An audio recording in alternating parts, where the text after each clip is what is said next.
मोठी बातमी सध्या समोर येतेय। मालेगाव बॉम्बस्फोट खटल्याचा आज निकाल अपेक्षित आहे। त्यामुळे हिंदूंना दहशतवादी ठरवायचा प्रचार सुरू झालेला खटला अखेर अंतिम टप्प्यात आलेला आहे। आज या सगळ्या प्रकरणी काय निकाल समोर येतो हे पाहणं अतिशय महत्त्वाचं ठरणार आहे। तर आरोपींना फाशी देण्याची मृतांच्या नातेवाईकांनी मागणी केली आहे। उस वक्त तो 17 साल पहले जो हुआ था, यहाँ पर सामने गाड़ी लगा था और ये गाड़ी उसी वक्त से लगी हुई है और ये जितने भी निशान है सब वो छर्रे के है। दीवार पर, वहाँ पतरे पर, ये ऊपर पतरे पर, ये सब छर्रे के निशान है। गाड़ी ब्लास्ट हुई थी 9:35 को 28 रमजान। तो कुठल्याही धर्माचा असू दे, कुठल्याही जातीचा असू दे, कुठल्याही विभागाचा असू दे, कुठल्याही भाषेचा असू दे, आतंकवाद आम्ही चालू देणार नाही ही दृढ निश्चय सरकारने करणं आवश्यक आहे। आणि पोलिसांनी त्या संबंधातला जो एन्क्वायरी असते ती तशा रीतीनेच केली पाहिजे। ती कुठल्या धर्माचा माणूस आहे आणि कुठला तो हिरवा आहे की भगवा आहे याच्यामध्ये पडण्याची काही गरज नाही आणि अशा रीतीने बोलणं पण चुकीचं आहे। इस देश में फिर से कभी किसी की जान ही ना जाए किसी गुनाह के अंदर, ऐसी व्यवस्था होना चाहिए। अगर मालेगांव बम ब्लास्ट का अगर जांच ढंग से ये लोग करते थे तो 26/11 का भी दुर्भाग्यपूर्ण हमला मुंबई के अंदर होता नहीं था। लेकिन कुछ लोगों के लिए ऐसे हादसे दुकान होता है, राजनीतिक रोटियां सेकने का एक माध्यम बनता है। तो ये कतई इस देश में नहीं होना चाहिए। ये व्यवस्था हमारी है, हमारे टैक्स से ये व्यवस्था चलती है और हमारे ही साथ ये भारतीयों के साथ छल कपट करता है। तो इसका समर्थन किसी भी भारतीय नहीं करना चाहिए। तर याचाच आढावा घेतला आमचे मालेगावचे प्रतिनिधी संतोष खताळे यांनी। मालेगाव बॉम्बस्फोटला आता तब्बल 17 वर्षानंतर आता 31 तारखेला हा निकाल लागणार आहे। आपण आता मालेगाव मध्ये आहे, आपण हीच ती जागा आहे। या जागेवर 17 वर्षापूर्वी इथे गाडी उभी करण्यात आली होती। त्या ठिकाणावर बॉम्बस्फोट झाले होते, त्यामध्ये जवळपास 101 लोक जखमी झाले होते आणि त्यानंतर 6 ते 7 लोकांचा मृत्यू देखील या ठिकाणी झाला होता। आपण समोर जी हॉटेल बघू शकतात, याच हॉटेलच्या त्या बॉम्बस्फोट मध्ये हॉटेलच्या जे घड्याळ होतं त्याच्या दिशेने आज पण या ठिकाणी तशी आठवणी ताज्या आहे। या ठिकाणी ती घड्याळ बंद पडलेली आजही तिथं या चौकात, हे जे विकू चौक म्हणून हा एरिया आहे, या ठिकाणी ती बॉम्बस्फोट झाला होता आणि यात 100 ते 150 नागरिक जखमी झाले होते। या आरोपींना फाशी होती की सुटका होती याकडे महाराष्ट्राच्या देशाचे लक्ष लागले। जय महाराष्ट्रासाठी संतोष खताळ, मनमाड, मालेगाव। मालेगावात त्यावेळी नेमकं काय घडलं पाहूयात ग्राफिक्सच्या माध्यमातून। रमजानच्या महिन्यात 29 सप्टेंबर 2008 ला मालेगावच्या भिकू चौकात स्फोट झाला। मालेगावातील स्फोट मशिदीजवळ झाला। शुक्रवारचे नमाजी निशाणावर होते। बॉम्बस्फोटात 6 जण ठार झाले तर 92 जण जखमी झाले। बॉम्ब एका स्कूटरवर ठेवला होता। रमजानच्या महिन्यात 29 सप्टेंबर 2008 ला मालेगावच्या भिकू चौकात हा स्फोट झाला होता। मालेगाव बॉम्बस्फोटाचे आरोपी नेमके कोण आहेत तर स्वामी अमृतानंद देव तीर्थ ज्यांच्यावर बॉम्बस्फोटाचा कट रचल्याचा आरोप आहे। सुधाकर ओंकारनाथ चतुर्वेदी उर्फ सुधाकर चाणक्य ज्यांच्यावर शस्त्र पुरवल्याचा आरोप आहे। साध्वी प्रज्ञासिंग ठाकूर माजी खासदार भाजपच्या ज्यांच्यावर बॉम्बस्फोटासाठी दुचाकी पुरवल्याचा आरोप आहे।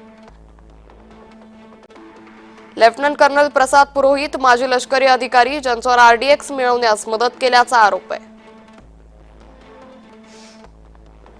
मेजर रमेश उपाध्याय ज्यांच्यावर बॉम्ब बनवण्याचं प्रशिक्षण दिल्याचा आरोप आहे।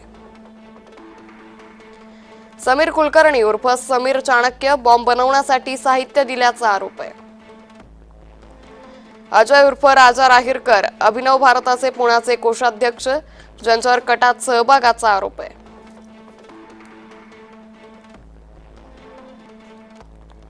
खटला नेमका कसा चालला हे आपण पाहतोय। महाराष्ट्रातील तत्कालीन काँग्रेस राष्ट्रवादी सरकारनं तपास एटीएस कडे दिला।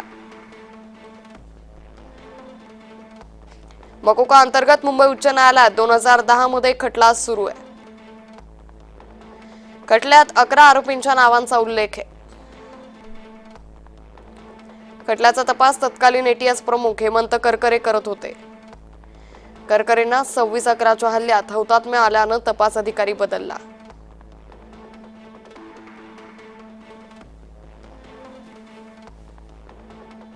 खटल्याचा दुसरा टप्पा. एनआयएनं 2016 मध्ये आरोपपत्र दाखल केलं.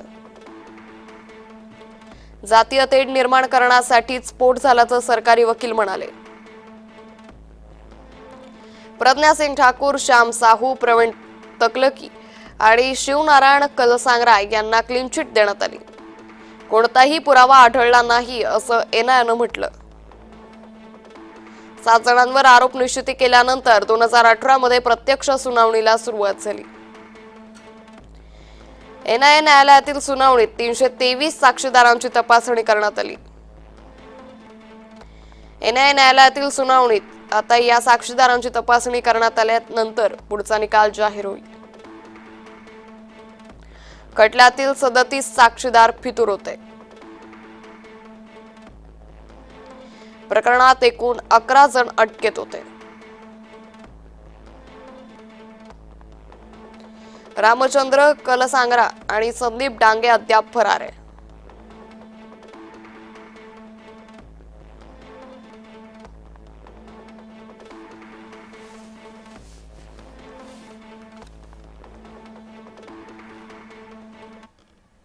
तर 2008 साली मालेगावमध्ये झालेल्या या बॉम्बस्फोटाच्या निकालाच्या पार्श्वभूमीवर पोलीस सज्ज झालेले आहेत. बॉम्बस्फोटामध्ये 6 लोकांचा मृत्यू झाला होता आणि आता याच सगळ्या प्रकरणी आज याचा निकाल जाहीर केला जाणार आहे. त्याच पार्श्वभूमीवर मालेगावमध्ये पोलिसांचा मोठा फौजफाटा तैनात असल्याचं सध्या दिसून येत आहे. 2008 मध्ये मालेगावमध्ये झालेल्या या बॉम्बस्फोटाच्या खटल्याचा आज निकाल जाहीर होणार आहे आणि याच पार्श्वभूमीवर पोलिसांचा फौजफाटा या ठिकाणी सज्ज आहे. मालेगाव बॉम्बस्फोटाचा खटल्याचा निकाल हा उद्या लागणार आहे. या बाबतीमध्ये मालेगावमध्ये स्थानिक आणि नाशिक मुख्यालय या ठिकाणून काही बंदोबस्त तैनात करण्यात येणार आहे. ॲडिशनल SP मालेगाव आणि SDPO मालेगाव शहर कॅम्प आणि आजूबाजूच्या परिसरातील सर्व वरिष्ठ अधिकारी हे त्या ठिकाणी बंदोबस्तासाठी तैनात असणार आहेत.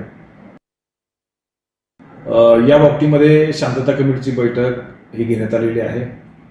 पोलीस स्टेशन स्तरावर, DYSP स्तरावर सर्व संबंधिताशी समन्वय ठेवण्याचं काम सध्या सुरू आहे.